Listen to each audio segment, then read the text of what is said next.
Perkenalkan, saya Rahmatunisa. Saya mahasiswi Universitas Negeri Padang, Program Studi Informasi Perpustakaan Kearsipan, dengan nomor induk mahasiswa 190260085. Di video kali ini, saya akan mereview sebuah buku serta merekomendasikannya kepada adik-adik, teman-teman, dan semua para orang tua untuk dijadikan list bacaan nantinya. Bukunya ialah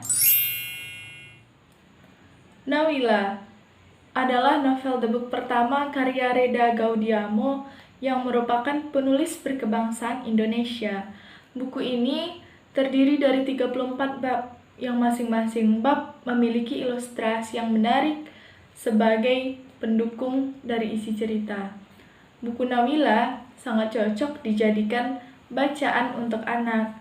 Selain karena adanya ilustrasi yang menarik, buku ini diceritakan penulis dari sudut pandang anak-anak, dan juga buku ini menceritakan tentang keseharian yang dilakukan oleh anak pada umumnya.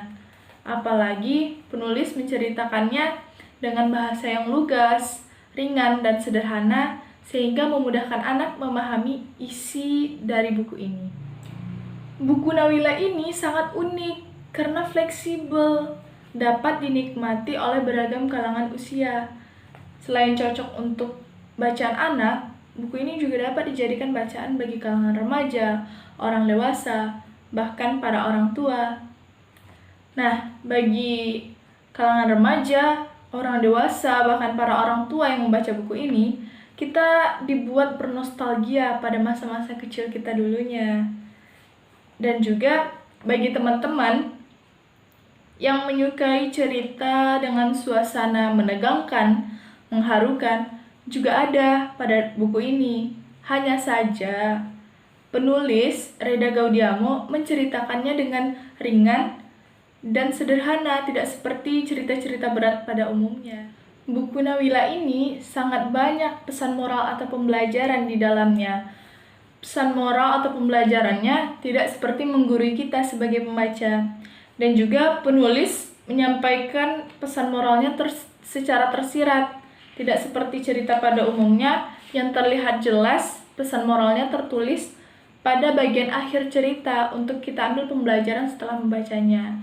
Beda halnya dengan buku Nawila. Penulis Reda Gaudiamo memberikan kita kebebasan sebagai pembaca untuk menginterpretasi dan mengambil penghayatan sendiri atas setiap cerita yang ada pada buku ini. Contohnya saya, sebagai pembaca, saya mengambil penghayatan pada bab pertama, seperti mak. Di sana bercerita bahwasanya Nawila sedang berdebat dengan Bo. Nawila bilang, jika besar nanti, dia ingin tumbuh seperti mak. Dan Bo tertawa dengan perkataan Nawila. Mbok bilang, jika besar nanti, Nawila akan tumbuh seperti bapaknya. Dan dari perkataan Mbok itu, Nawila merasa sedih dan menangis. Dari sana saya mengambil pembelajaran bahwasanya kita harus menghargai pendapat anak, karena yang kita anggap sepele, bagi anak itu sangat penting. Dan juga dari buku ini, saya dapat mengetahui bagaimana cara menghadapi anak di saat tingginya rasa ingin tahunya akan hal-hal baru. Nah, adik-adik, teman-teman, dan semua para orang tua, menarik sekali bukan buku Nawila karya Reda Gaudiamo ini? Tunggu apa lagi? Ayo jadikan buku Nawila sebagai list bacaan kalian selanjutnya. Nah, teman-teman sekalian, sekian dari saya, terima kasih. Assalamualaikum warahmatullahi wabarakatuh.